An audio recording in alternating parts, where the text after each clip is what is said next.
Hey everybody, Chief here with another video from Okayest MTG, and I'm excited to talk about a card type that I don't think gets enough attention, probably for good reason, but we're going to talk about it. Today we're talking about Battles, and Battles is one of the main card types in the game of Magic. It was introduced in March of the Machines, and I think there was only like 36 battle cards printed total in the entire game of Magic. They're kind of weird, but I think weird cards are cool, so we're going to talk about them today. And I got some interesting cards I want to show you, some of them custom, but let's get right into it. So, first up, I'm going to just show you guys some battles that I think were pretty good and probably get played in some decks. So first up, we've got the Invasion of Urgamon, and this is a red and a green for a battle siege that comes in with 5 siege counters on it. And it says when an Invasion of Urgamon enters the battlefield, create a treasure token, then you may discard a card. If you do, draw a card. So already for 2 mana, you get to make a treasure and you get to rummage. And if you're not familiar, a battle, when it's played, when it's cast, you assign an opponent to protect it. The battle has to be basically damaged by combat damage or regular damage if possible to remove all the siege counters before it can transform to its other side. So the opponent can choose to defend it or just let you hit it, or honestly anybody can attack it if they wanted to.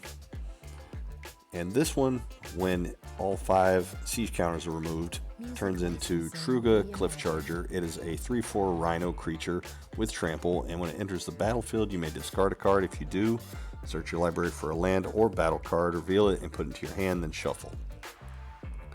So right off the bat, you're seeing probably the reason battles don't get played that much. They're kind of slow because you have to cast them. Thankfully, you get a little value when you cast them, but then you have to attack them to get them transformed. But there's some cool ones, so let's keep going. Invasion of Ikoria. This is a really good one. You pay X and green. You get a 6 siege counter, almost said loyalty. 6 siege counters on it. When it enters the battlefield, you tutor your library or graveyard for a non-human creature card with mana value X or less and put it onto the battlefield. So that's pretty impressive. Get to tutor for a creature, plop it right into play. Pretty good right off the bat. Does have 6 siege counters. So those may take a little time to get rid of, but if you do, you get Zalortha, Apex of Ikoria, which is a dinosaur that's an 8/8 with reach that says for each non-human creature you control, you may have that creature assign its combat damage as though it weren't blocked. I think this is a cool card. It is a huge payoff if you get it. Probably gets played in dinosaur decks because that ability is pretty powerful. And just having an 8/8 reach is good, so I like this one. Next we got Invasion of Ixalan. It's another green one that probably goes in dinosaur decks. When it enters, look at the top 5 cards of your library. You can reveal a permanent card from among them and put it into your hand, and the rest on the bottom. So already you get some card selection. It's cheap to cast. It has 4 siege counters. And if it's defeated, you get a 4/3 dinosaur with trample that says when you cast a spell, it becomes indestructible until end of turn. So pretty good. Also good in dinosaur decks. Next we got Invasion of Kaladesh. For blue and a red, you get a battle siege with 4 siege counters. When it enters the battlefield, you create a 1/1 colorless Thopter artifact creature token with flying. It's okay, but then if you defeat it, it turns into a star 4 flying vehicle that power is equal to the number of artifacts you control with crew 1. So in an artifact deck, I could see this being pretty good. And you got Invasion of Kaldheim, for 3 and a red. When this one enters, exile all cards from your hand and draw that many cards, and until the end of your next turn you can play cards exiled this way, and it has 4 siege counters. So in a red deck, it's pretty good card selection. This is kind of the way red draws cards, by exiling and then drawing, and you can still play the ones you exiled. until the end of your next turn. So that's some pretty good card advantage in a red deck. And if it's defeated, it turns into an enchantment that allows you to discard a land card, do 2 damage to any target.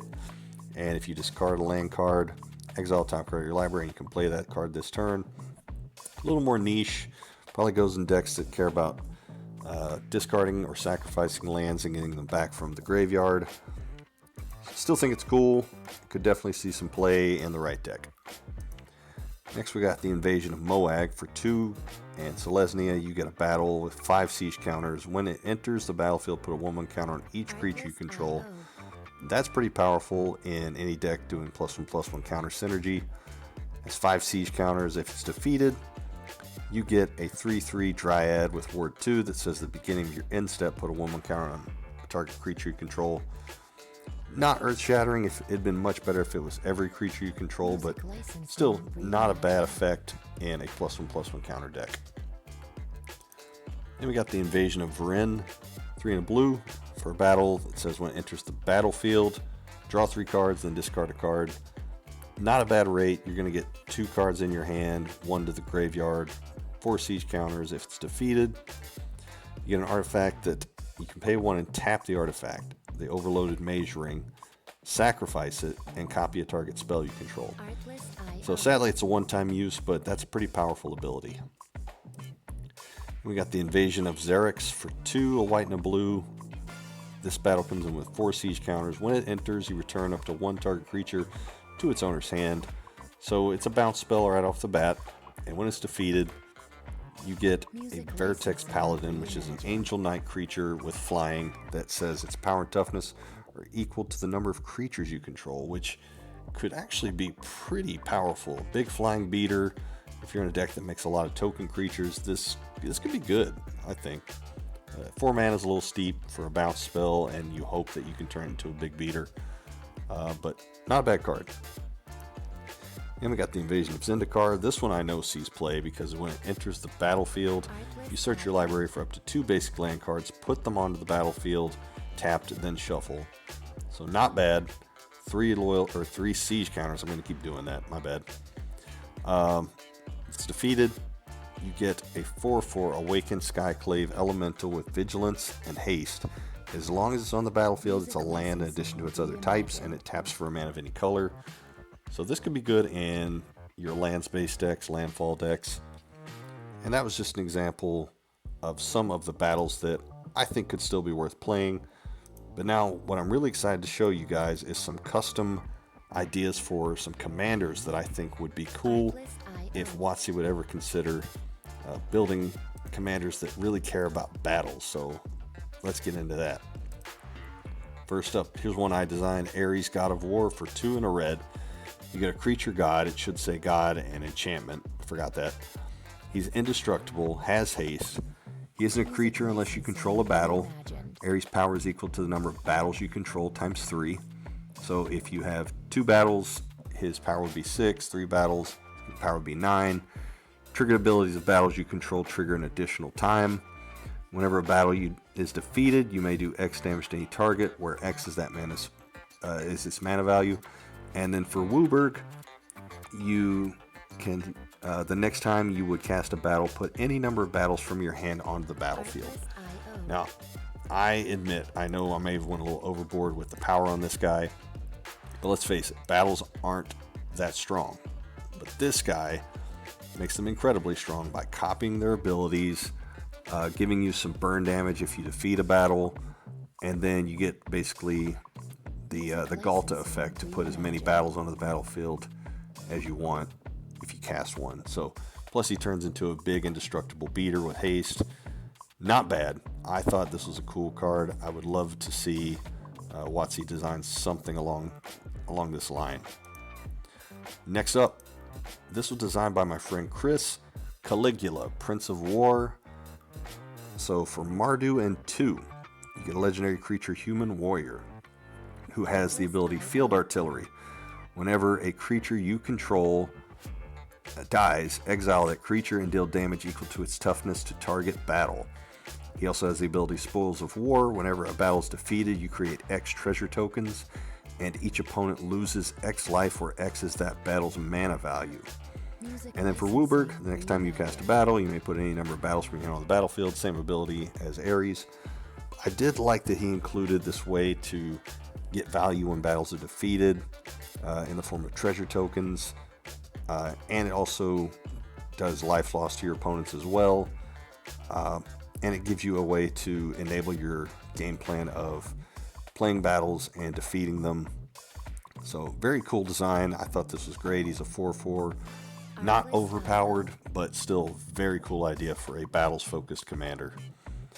And then finally, I'm going to get into my last design, and this actually took a few drafts. So we're going to go through the steps. Jared Carthalion, King of Battle for WUBRG. He's a legendary creature, human warrior. He's a 5/5 who says when a battle you control enters, you may put a battle from your hand onto the battlefield. Do this only once per turn. He also has field artillery. When a creature you control dies, you may do X damage to target battle or planeswalker, where X is that creature's power. Thought it was a cool first draft. Seemed a little underpowered. So next we tried. His abilities now are when you cast a battle spell, you may put a battle from your hand on the battlefield. So kind of doubling that ability to get battles put out there. And when a battle you control enters, you may do X damage to any other target, where X is that card's mana value. You could even do that to your own battle cards that are on the battlefield. Still wasn't quite enough, I didn't think. So we add an ability. We give him field artillery. So now he says whenever you cast a battle spell, you may put a battle from your hand on the battlefield. When a battle you control enters, you may do X damage to any other target, where X is that card's mana value. And when a creature you control dies, you may do X damage to target battle equal to that creature's power. So thought this was great. He had some combo potential, I thought. And then final draft. Now his abilities say whenever you cast a battle spell, you put a battle from your hand on the battlefield. He still has field artillery. It says whenever a battle's defeated, each opponent loses life equal to that card's mana value. Whenever a creature you control dies, you may do X damage to target battle equal to that creature's power. So I thought this was flavorful because creatures dying in battle do damage to the battle. This is a way to get your battles defeated and get those awesome effects whenever they transform. And it also works as a win con because as battles get defeated, opponents are losing life. Yeah, I thought this guy was really cool, and I would love to see WotC build something along the lines of this for a commander to really enable the battle card type. Otherwise, I don't know if we'll ever really see that many battles get played as a solid archetype. So anyway, that's what I got for you guys today. I hope you enjoyed this video, and maybe, download something like Artificer and decide to create your own custom Magic cards and see what you can come up with, because it's really fun. Had a good time with it. And that's all for today. Until next time, y'all have a good one.